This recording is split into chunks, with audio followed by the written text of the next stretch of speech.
there any food?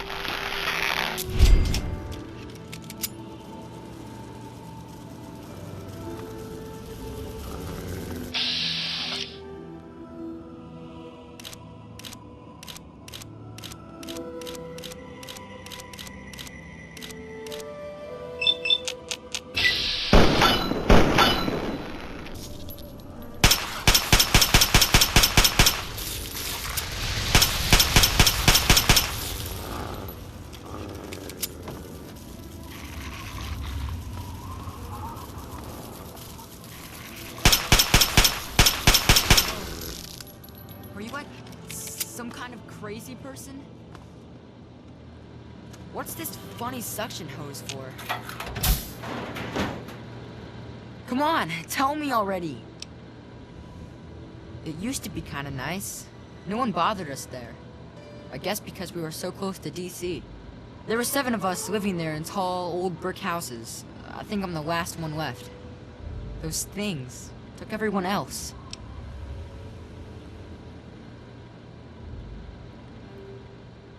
Nah, people don't like to stay long in Great Itch. The DC ruins aren't a great place to make a home, you know. In fact, Papa was talking about moving on soon. We've been here for maybe a year.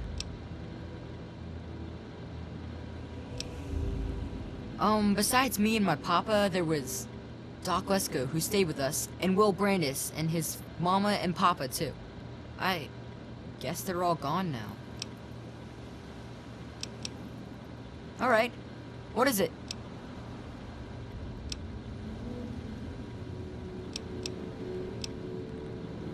Well, they're big, ugly things that crawl around on 6 legs.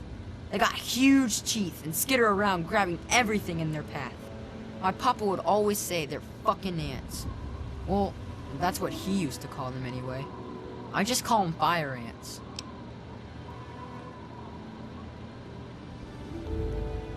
Well, yeah. I think I heard Doc Lesko mention something like a queen or something. Something about laying eggs. Whatever that means. He said the queen would never be above ground. That he'd have to find her. Weird, huh? My papa had a gun. He said it hurt those things. But he said they were the dumbest fucking ants he ever saw. He kept telling everyone to shoot for their antenna. Whatever that means. Nah, those things started coming around only in the last few months. At first, they just crawled around outside our town. But later, they came into town, and, well, you know the rest. Alright, what is it? Look for the house nearest to the billboard. That's sticking out of the ground. It's pretty close to the diner. You can't miss it. Nah, go ahead. It's just nice to talk to anyone about stuff at all. He was a strange man. He paid Papa some caps to help him build a shack and carry a bunch of junk into it. Papa called him an egghead, but his head was shaped regular, so I didn't get it. He spent all of his time in that shack, next door to my house. Every time I'd sneak in there, he'd be sitting at that funny-looking TV machine with the green words pushing buttons. Nah, he was a nice man, but he never wanted to play with me very much, and we barely talked. All I know is he was all gone when the ants started showing up. I think they got him too.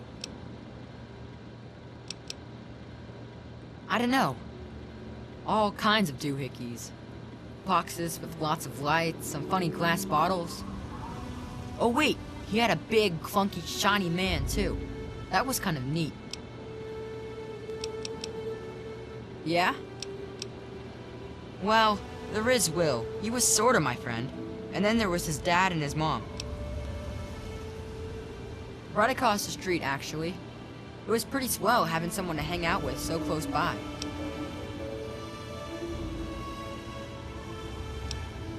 Yeah, Will was super nice to me.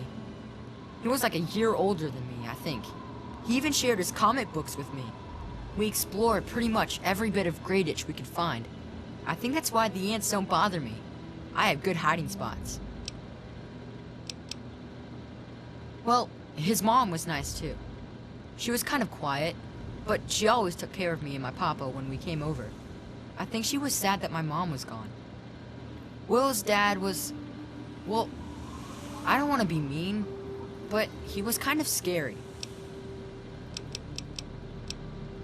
He was like, always watching me and my dad real careful, like he didn't trust us or something. He always kept staring at us from the windows of his house and typing stuff into his TV box.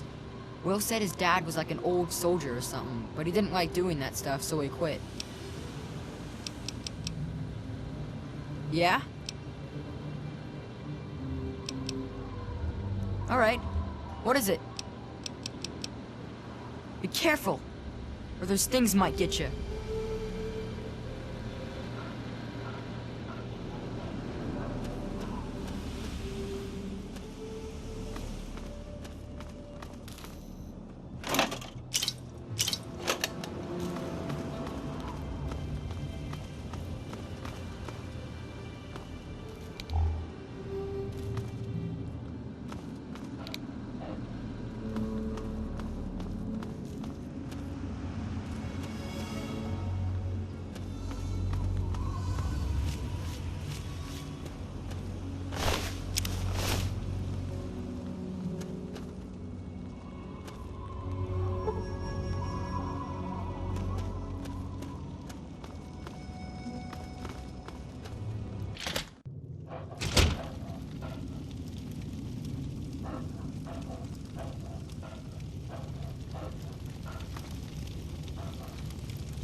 Whoa, sure is hot in here. Come on, tell me already. Oh no. What happened?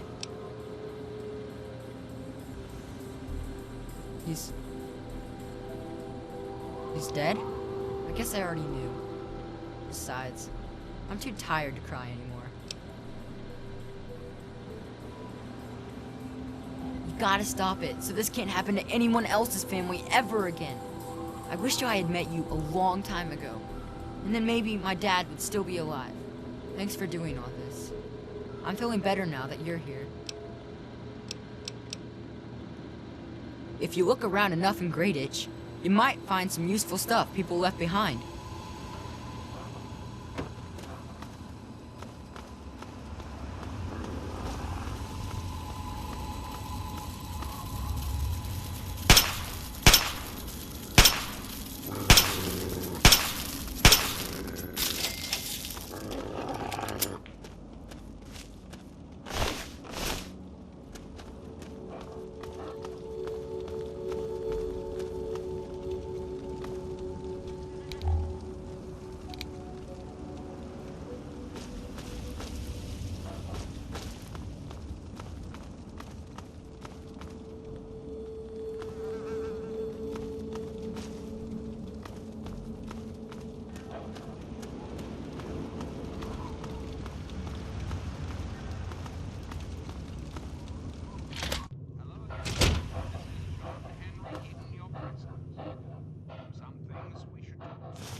To Hagenville we roamed, carefree and courageous, irresponsible, and completely inseparable.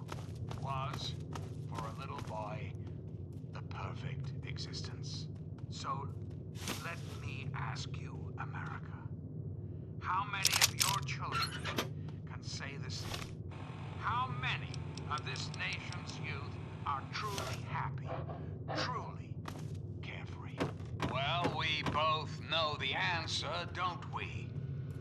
None. America's children live in a terrifying, meaningless existence. There is no hope, no happiness. That changes right here, right now. From this moment onward, the children of this great nation are its highest priority. The Enclave will restore every American school, reinstate every youth program, and offer counseling and financial assistance to any family in need. We will match up the destitute, orphan children of the capital wasteland with qualified, eligible adults. We will rebuild the American family as it was meant to be. Values of our past shall be the foundation of our future. Reflect upon all I have said, my America. Reflect and wait. For soon, this great nation will be reborn, and the Enclave will be its salvation. Till we meet again, this is John Henry Eden.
This could be the 5th time I've forgotten the code to my desktop terminal.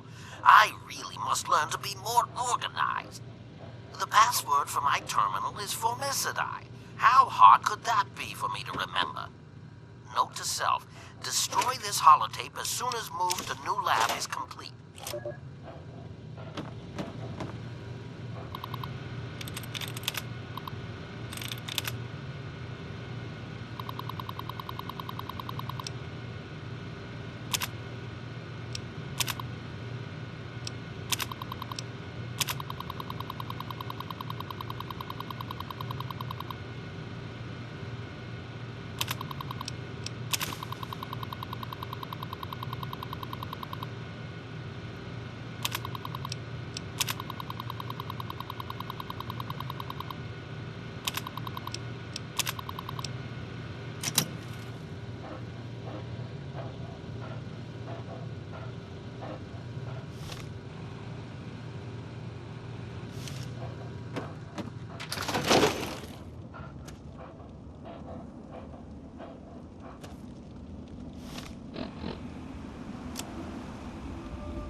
You startled me.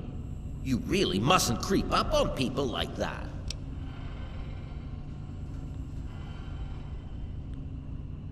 That is precisely why this is the ideal place for my work.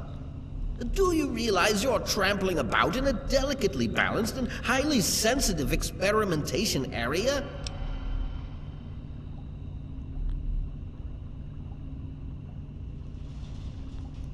My experiments are of a complex nature and would take a scientist to explain. Oh wait, I'm a scientist. How marvelous. My foray into reducing the girth of these insectoid creatures is of utmost importance. I intend to generationally reduce their immense stature by way of a pre-birth induced mutagen. Isn't that clever?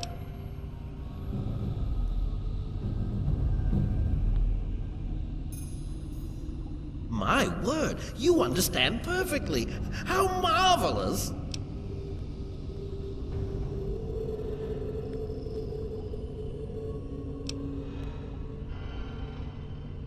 Well, this is rather embarrassing, so you'll have to forgive me, but it appears that I've made a slight miscalculation in my mutagen samples. Instead of lowering the size of the ants, the brood hatched and developed a new biomechanism. I call their genetic aberration pyrosis, the ability to emit flame from their bodies. I may be able to correct this error, but I can't get nearby equipment. Your knowledge of experimental procedure surprises me. Indeed, I have skipped a step and directly modified an entire brood. Perhaps I was too hasty. I was so certain it would work. To correct this mistake, I'll need to get to my terminal to modify the mutagen.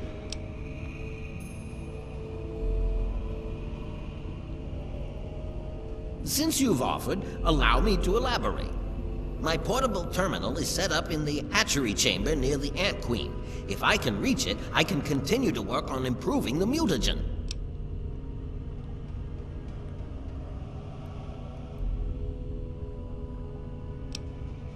If I were to do that, months of data would be lost. No, the Queen must remain completely unharmed. Your objective would be to eliminate what I call her quintet of nest guardians. Filthy little abominations. I've rigged the equipment at my portable terminal to emit what I call an inhibitor pulse.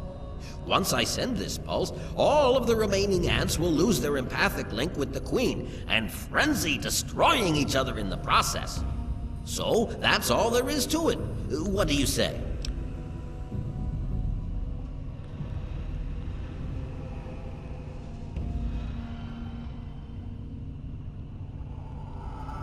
You will?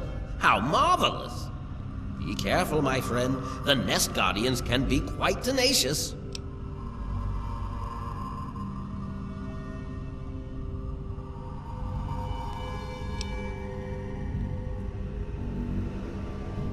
Well, the mutagen has enhanced their fortitude and provided them with what I call pyrosis, the ability to emit flame biologically. They're quite radiation-free, however. Well, as radiation-free as any other mutated creature in the wasteland. Must I again remind you that the Queen is to remain completely unharmed? If she's hurt or killed, there's no telling how long it would take me to find a suitable new subject. Just let me issue the inhibitor pulse and it will have a similar effect.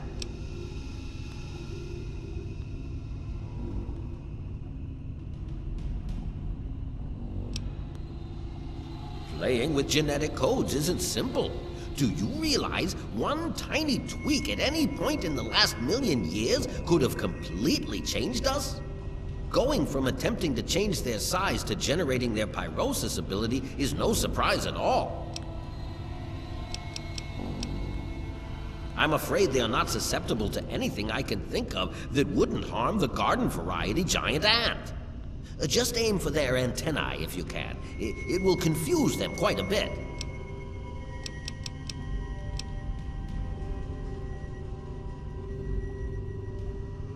The stimulation of the subject's evolutionary trigger by the mutagen caused a biodefensive reaction metamorphosing the ant's venom glands. This process caused unexpected oscillations in the venom molecules at such a vast rate it produces a thermodynamic biochemical reaction. As the subject ejects the volatile solution, it becomes conflagrant due to new structures in its maw. I call it calefaction array. Amazing, isn't it? Yes?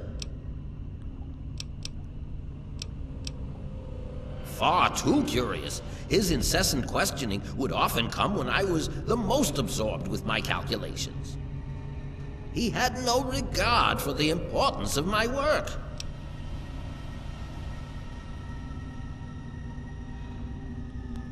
All scientists take responsibility for their failures because it comes with the territory.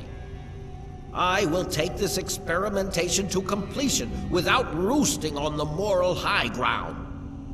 If I allow emotions to enter the mix, all this time and energy spent will have been for nothing.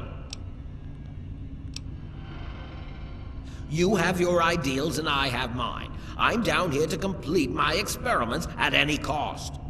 If that means the loss of a few lives to save generations of lives in the future, it's a small price to pay.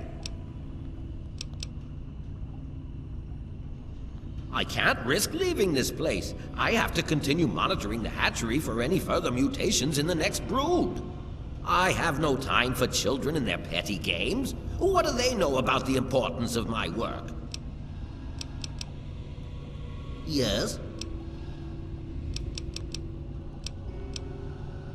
Finally, a chance to recant my mistake. How marvelous!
I've detected some changes within the Queen's hatchery with my equipment.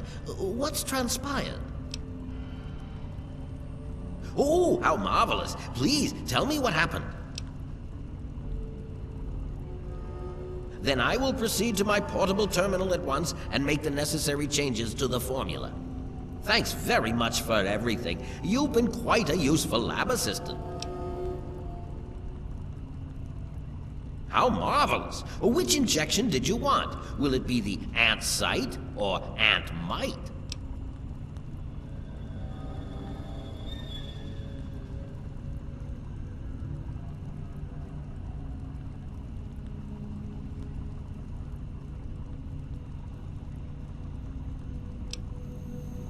How marvelous! Ant sight it is! Hold still, please.